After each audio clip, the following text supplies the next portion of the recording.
દેશની સર્વોચ્ચ અદાલત સુપ્રીમ કોર્ટે દેશમાં ચૂંટણી અગાઉ રેવડી કલ્ચર સમાપ્ત કરવાને લઈને ગંભીર વલણ અપનાવ્યું છે અને કહ્યું છે કે ચૂંટણી પંચ અને સરકાર તેનાથી બચી શકે નહીં અને એવું પણ ન કહી શકે કે તેઓ કંઈ કરી શકે તેમ નથી. સુપ્રીમ કોર્ટે આ મામલે કેન્દ્રની નીતિ આયોગ, નાણાં આયોગ અને ભારતીય રિઝર્વ બેંક સહિત બધા હિતધારકોની ચૂંટણી દરમિયાન મફતમાં આપવામાં આવતી ભેટ મુદ્દે વિચાર કરવા અને તેનો સામનો કરવા માટે રચનાત્મક સૂચન આપવા માટે કહ્યું છે.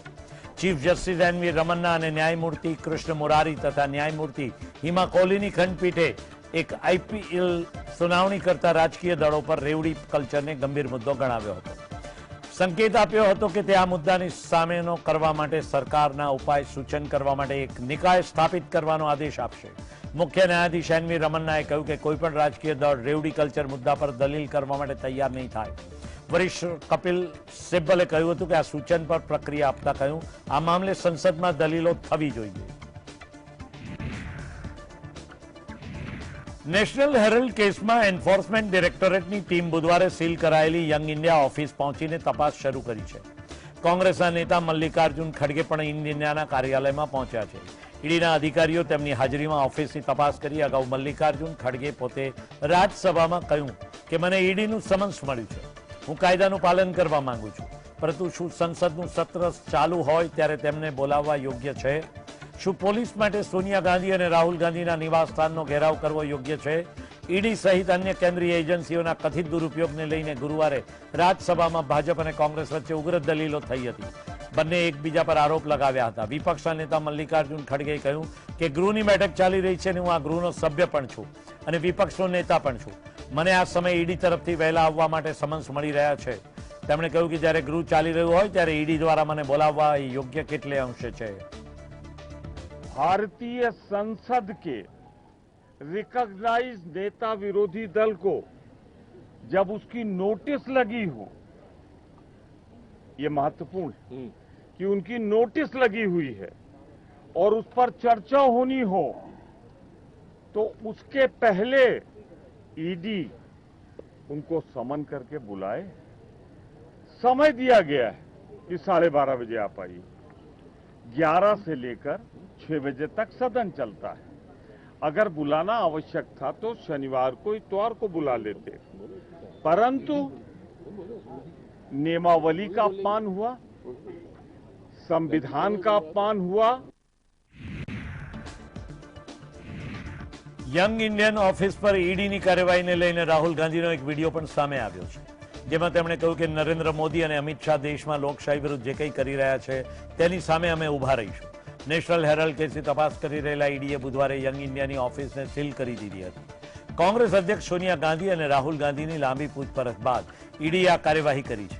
આ સાથે જ કોંગ્રેસ મુખ્યાલયમાં પણ હોબાળો મચી ગયો છે. ઉલ્લેખનીય છે કે કોંગ્રેસે પોતાની રણનીતિ અંગે ચર્ચા કરવા માટે તેના તમામ સાંસદોની એક બેઠક બોલાવી છે. કોંગ્રેસ સાંસદ રાહુલ ગાંધીએ નેશનલ હેરલ્ડ કેસ અંગે કહ્યું કે હું નરેન્દ્ર મોદી અને અમિત શાહથી ડરતો નથી. તેમણે ટ્વીટમાં એ પણ લખ્યું કે સત્યને રોકી શકાય નહીં, તમારે જે કરવું હોય તે કરો.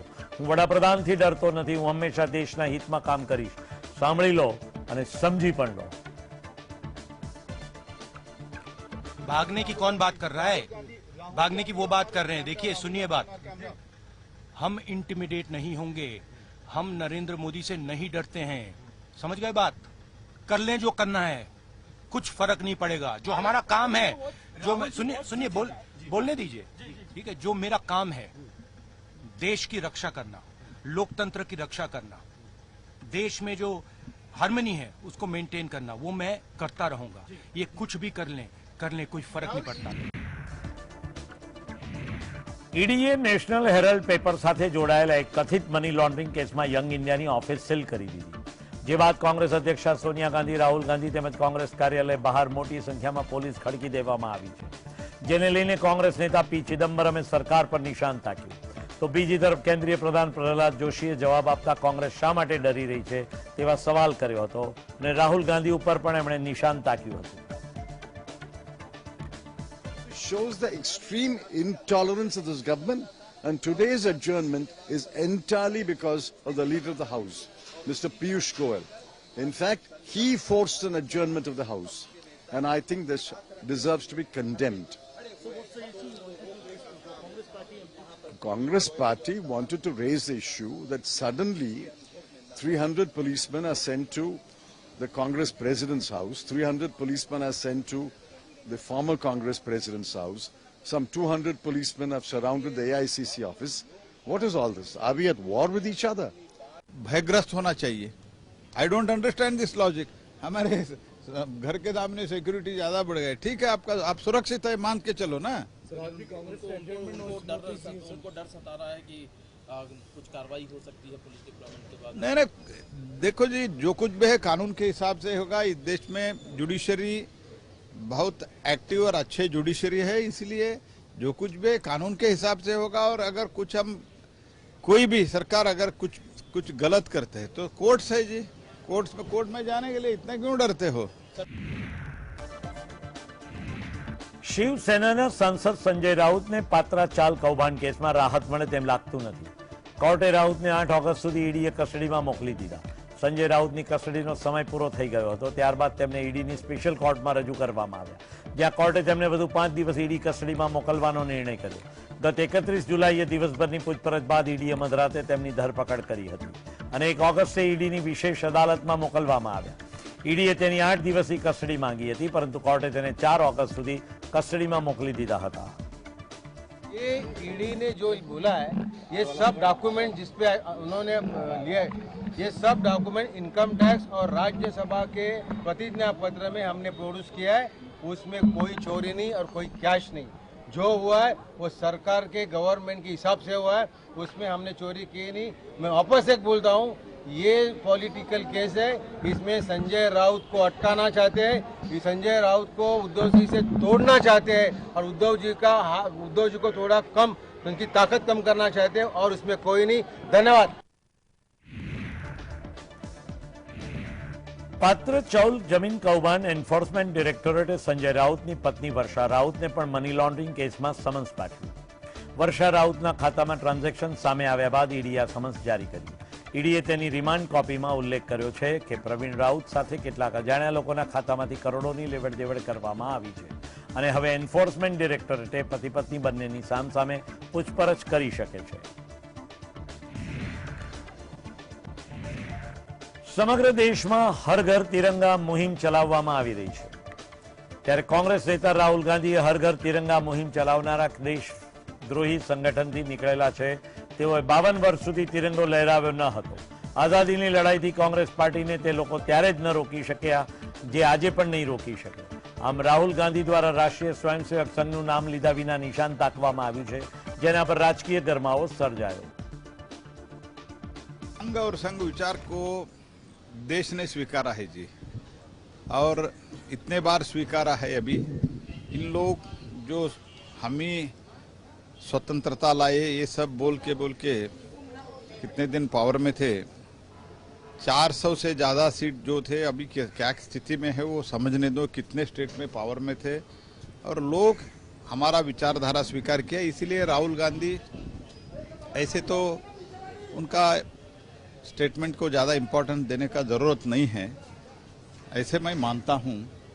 ये पार्ट टाइम पॉलिटिशियन है, इधर इधर घूमते घूमते कुछ बात करते रहते हैं। I don't need to react on that. At last Joshi ji ने मान लिया आरएसएस एक पॉलिटिकल संगठन है। अभी तक तो ये लोग बोलते आ रहे थे कल्चरल संगठन है। ये नाटकी अभी मुकट्टा नीचे गिर गया क्या? और ये आरएसएस एक पॉलिटिकल संगठन है। आरएसएस ये सारे नाटक की आरएसएस वाले करते हैं। 52 ईयर्स से खुद का ऑफिस में झंडा नहीं फहराते। आज प्रधानमंत्री, हिंदुस्तान का प्रधानमंत्री मांगा है सारे लोगों का डीपी चेंज करो भाई तिरंगा के लिए, वो भी मानने के लिए तैयार नहीं आरएसएस वाले। कांग्रेस का सारे लोग हम लोगों ने कर दिया, इसमें इनका आपत्ति है। इसका पूछने के लिए जोशी जी का दम है क्या? बट दम नहीं है। क्यों मीन्स जोशी जी ये सारे लोग निकर वाले आरएसएस का पार्ट है। आरएसएस एक पॉलिटिकल एंटिटी है। आरएसएस पूरी देश का तोड़ने में लगी हुई है, रिलीजियस बेसिस और लैंग्वेज बेसिस। મોંઘવારી મુદ્દે સંસદના બંને ગૃહોમાં ચર્ચા બાદ હવે કોંગ્રેસના સાંસદો આ મુદ્દે જ રાષ્ટ્રપતિ ભવન સુધી કૂચ કરવાની તૈયારી કરી રહ્યા છે। તેમજ શુક્રવારે કોંગ્રેસે રાષ્ટ્રપતિ ભવનની કૂચ કરશે। થોડા દિવસો પહેલા કોંગ્રેસે લોકસભા અને રાજ્યસભાના સાંસદોને ચલો રાષ્ટ્રપતિ ભવનના નામે મોંઘવારી અને બેરોજગારી સામે વિરોધ કરવાનું કહ્યું હતું। આ પહેલા કોંગ્રેસે વિપક્ષી પાર્ટીઓ સાથે મળીને સરકાર પાસે માંગ કરી હતી કે સંસદમાં મોંઘવારી પર ચર્ચા થવી જ જોઈએ. કોંગ્રેસની આ જ માંગ બાદ જ નાણામંત્રી નિર્મલા સીતારામને સોમવારે સંસદમાં મોંઘવારી પર વાત કરી. સરકાર પર આરોપ લગાવતા અધીર રંજન ચૌધરીએ કહ્યું હતું કે આમાં કોઈ યોગ્યતા નથી, આ બધી બકવાસગીરી છે, બધી ખોટી હકીકતો રજૂ કરવામાં આવી રહી છે. તમે લોકોને પૂછો કે મોંઘવારીથી તેમને શું હાલત થઈ છે. આંકડાઓ દ્વારા બધું સારી રીતે બતાવવાનો આ પ્રયાસ છે. તમે બજારમાં જાઓ, આગ લાગી છે, લોકોના ખિસ્સામાં આગ લાગી છે, લોકોની આર્થિક સ્થિતિ વધુ ને વધુ કફોડી બની રહી છે. आखिर मोदी जी इतने डरते क्यों हैं? अरे महंगाई बढ़ी है. मैं तो आप लोगों से पूछता हूं, कौन सा ऐसा परिवार है जितने यहाँ खड़े हुए हैं आपका वेतन तो बढ़ा नहीं, लेकिन घर में महंगाई ज्यादा बढ़ी है कि नहीं बढ़ी है? आप खुद आत्मचिंतन कर लीजिए. अरे हम लोग अपनी लड़ाई नहीं लड़ रहे हैं, हम लोग आप लोगों की लड़ाई लड़ रहे हैं. इसलिए आइए कल सुबह 11 बजे सारे हमारे कांग्रेस के सांसद राष्ट्रपति जी को जाकर कहेंगे कि माननीय वित्त मंत्री जी को देश के वास्तविक आर्थिक हालातों से परिचय नहीं है, इसलिए हम लोग कल मार्च करेंगे राष्ट्रपति जी के. મહારાષ્ટ્રમાં સત્તા પરથી વિપક્ષમાં બેઠેલા પૂર્વ મુખ્યમંત્રી ઉદ્ધવ ઠાકરે જૂથને સુપ્રીમ કોર્ટે આજે રાહત આપી છે અને શિવસેનાના વિવાદમાં ચૂંટણી પંચે અત્યારે ચૂંટણી ચિહ્ન પર નિર્ણય ન લેવો જોઈએ તેમ કહ્યું છે. આ મુદ્દે સુપ્રીમ કોર્ટે કહ્યું કે તમામ પક્ષો એફિડેવિટ ફાઇલ કરશે. આ સમગ્ર મામલે સુપ્રીમ કોર્ટમાં સુનાવણી થશે અને ચૂંટણી પંચે 8 ઓગસ્ટે જ સુપ્રીમ કોર્ટમાં જવાબ દાખલ કરવાનો રહેશે. સુનાવણી દરમિયાન સુપ્રીમ કોર્ટે શિંદે ગુટને પૂછ્યું કે જો તમે ચૂંટાયા પછી રાજકીય પક્ષની સંપૂર્ણ અવગણના કરી રહ્યા છો તો શું તે લોકશાહી માટે ખતરો નથી? અને જવાબમાં શિંદે પક્ષ તરફથી હાજર રહેલા એડવોકેટ હરીશ સાલ્વેએ કહ્યું કે ના, હું એવું નથી કહેતો, રાજકીય પક્ષ છોડ્યો નથી. વકીલ સાલ્વેએ કહ્યું કે સુનાવણી દરમિયાન કોર્ટે આ સવાલ પૂછ્યો હતો. જો કોઈ વ્યક્તિ ભ્રષ્ટાચારથી ગૃહમાં ચૂંટાઈ આવે અને જ્યાં સુધી તે ગેરલાયક ન ઠરે ત્યાં સુધી તેના દ્વારા લેવાયેલી કાર્યવાહી કાયદેસરની છે. જ્યાં સુધી તેમની ચૂંટણીઓ રદ ન થાય ત્યાં સુધી તમામ કાર્યવાહી કાયદેસરની છે. વર્તમાન મુખ્ય ન્યાયાધીશ એન.વી. રમન્ના 27 ઓગસ્ટે નિવૃત્ત થઈ રહ્યા છે. તેમજ ઉદય ઉમેશ લલિતે દેશના 49મા મુખ્ય ન્યાયાધીશ હશે. Chief justice એન.વી. રમન્નાએ તેમના અનુગામી તરીકે સરકારને તેમના નામની ભલામણ કરી છે. જસ્ટિસ લલિતનો કાર્યકાળ 3 મહિનાથી વધુ સમયનો રહેશે. તેમજ નવેમ્બરમાં નિવૃત્ત થશે. તેઓ સુપ્રીમ કોર્ટના 12માંથી CJI બનનાર બીજા વ્યક્તિ હશે. જસ્ટિસ લલિત 13 ઓગસ્ટ 2014ના રોજ સુપ્રીમ કોર્ટમાં જજ બન્યા હતા. જસ્ટિસ લલિતે ટ્રિપલ તલાક સહિત અનેક ઐતિહાસિક નિર્ણયો આપ્યા છે. વર્તમાન ચીફ જસ્ટિસ એન.વી. રમન્નાએ ચીફ જસ્ટિસ માટે લલિતના નામની ભલામણ કરી છે.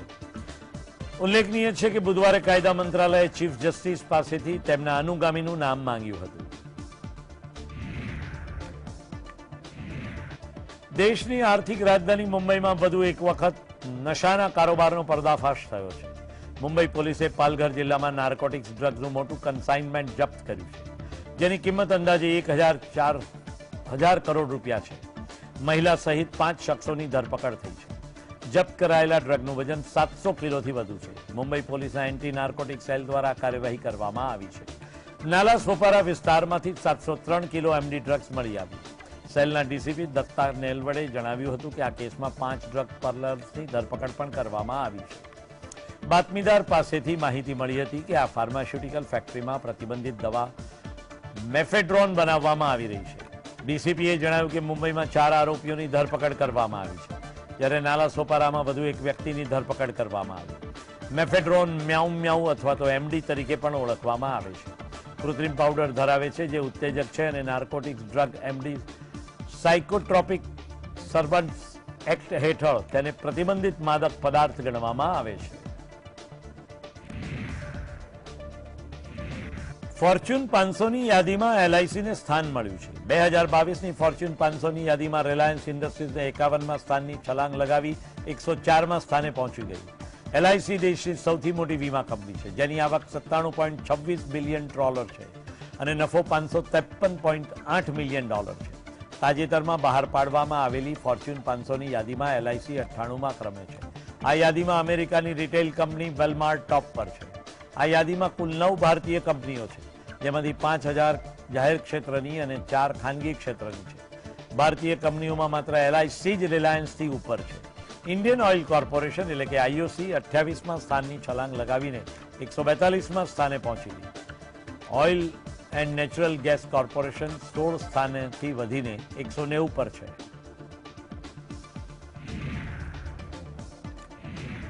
દેશમાં મંકીપોક્સના વધી રહેલા કેસને લઈને કેન્દ્ર સરકાર સતર્ક થઈ ગઈ છે. તેમના ન્યૂઝ એજન્સી મુજબ કેન્દ્ર સરકારે મંકીપોક્સને લઈને ગુરુવારે એક બેઠક બોલાવી.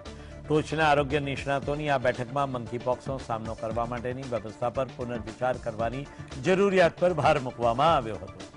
દેશમાં અત્યાર સુધીમાં મંકીપોક્સના 9 કેસ નોંધાયા, જ્યારે એક વ્યક્તિનું પણ સંક્રમણથી મોત થયું. એક અધિકારીએ જણાવ્યું હતું કે આ બેઠક હાલની માર્ગદર્શિકા પર ફરીથી વિચાર કરવા માટે બોલાવવામાં આવી રહી છે. બેઠકની અધ્યક્ષતામાં ઇમરજન્સી મેડિકલ રિલીફના ડાયરેક્ટર ડોક્ટર L. સ્વસ્તિચરણ દ્વારા કરવામાં આવી હતી. National AIDS control organisation, national અને વર્લ્ડ હેલ્થ ઓર્ગેનાઇઝેશનના પ્રતિનિધિઓએ તેમાં ભાગ લીધો હતો. ચીન અને તાઇવાન વચ્ચે તણાવ વધી રહ્યો છે અને ગુરુવારે ચીન તરફથી યુદ્ધ અભ્યાસના નામે તાઇવાન તરફ 11 મિસાઇલ છોડવામાં આવી. એમ પણ કહેવાય છે કે તાઇવાન તરફથી છોડવામાં આવેલી કેટલીક મિસાઇલ જાપાનમાં પણ લેન્ડ થઈ હતી. જાપાનના સંરક્ષણ પ્રધાન તરફથી નિવેદન જાહેર કરાયું કે ચીન તરફથી છોડવામાં આવેલી 5 મિસાઇલ જાપાનના વિસ્તારોમાં પડી છે, જે એક ગંભીર મામલો છે, કારણ કે આ મામલો સીધો જ દેશની સુરક્ષા સાથે જોડાયેલો છે. અમે લોકો સુરક્ષા મામલે કોઈ સમજૂતી નહીં કરી શકીએ. બુધવારે તાઇવાને એર ઝોનમાં 27 લડાકુ વિમાન દેખાયા હતા, જેને લઈને તાઇવાને પણ પોતાની મિસાઇલ સિસ્ટમ એક્ટિવેટ કરી દીધી અને હવે ફરીથી બંને દેશો આમને સામને આવી ગયા. ચીન સેના મિસાઇલ છોડીને તાઇવાનને ડરાવવાનો પ્રયાસ કરી રહી છે. ચીની સેનાએ તાઇવાનની સમુદ્ર ધુનીમાં નિશ્ચિત સ્થાનોએ નિશાન તાકીને મિસાઇલ્સ છોડ્યા હતા, જોકે બાદમાં ચીને હાથ ઊંચા કરી દીધા છે. ચીનના સંરક્ષણ જનરલનું કહેવું છે કે માત્ર યુદ્ધ અભ્યાસ કરવામાં આવ્યું છે. તાઇવાન સરહદ અથવા તેના નાગરિકોને ટાર્ગેટ કરીને કોઈ મિસાઇલ હુમલો કરવામાં આવ્યો નહોતો. ચીનનું કહેવું છે કે હંમેશા તાઇવાન સાથે સૌહાર્દપૂર્ણ સંબંધો ઈચ્છે છે. વધુમાં તેમણે એ પણ જણાવ્યું કે વૈશ્વિક મીડિયાને સમયે બિનજરૂરી ખોટી અફવાઓ ફેલાવી રહ્યું છે. તેમણે આગળ એ પણ કહ્યું કે યુનાઇટેડ સ્ટેટ્સ દ્વારા વારંવાર ઉશ્કેરણી કરવા છતાં તાઇવાન સાથે યુદ્ધ અભ્યાસ કરવાનો અમારો કોઈ હવે વિચાર નથી. અમે તાઇવાન સાથેના અમારા મુદ્દાઓના ચર્ચા દ્વારા ઉકેલ લાવીશું.